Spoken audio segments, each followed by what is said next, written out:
Numbers are declining, but state health officials are still warning you not to let your guard down. News 12 New Jersey's Alex Zidane with more from Trenton. There is good news that cases and hospitalizations likely peaked 2 weeks ago and continue to decline. For the first time in a while, there was good news from Governor Murphy and state health officials Monday. The Omicron tsunami, which had washed across the state, is continuing at this point to pull back. But with the typical pandemic exceptions. So while yes, we believe we are on the backside of Omicron, we are not free of it. 96% of COVID cases in the state are believed to still be the Omicron variant.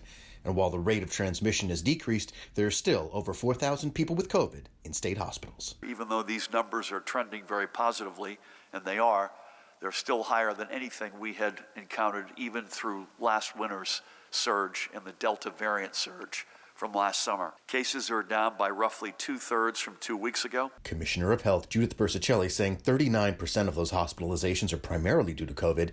61% are so-called incidental COVID hospitalizations. We've used nationally that term incidental.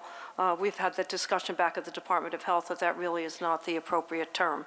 In fact, it's contributing factors. It's a mistake to assume that incidental COVID case can have no health impact when we know, in fact, they do. State officials continuing to encourage vaccinations and boosters. The governor, again, strongly criticizing those who choose to remain unvaccinated. I think it's a shirking of our collective responsibility. But I do think it's akin to drunk driving. You're not only putting yourself at risk, you're putting other people at risk. But the governor saying he has not yet made a decision on whether he will extend the COVID public health emergency for another 30 days when it expires in less than 3 weeks.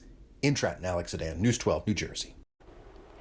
Republican State Senator Mike Testa said late today the governor was absolutely wrong to compare being unvaccinated to driving drunk. Testa said Omicron is both infecting and being transmitted by vaccinated people at high rates. Testa is not vaccinated.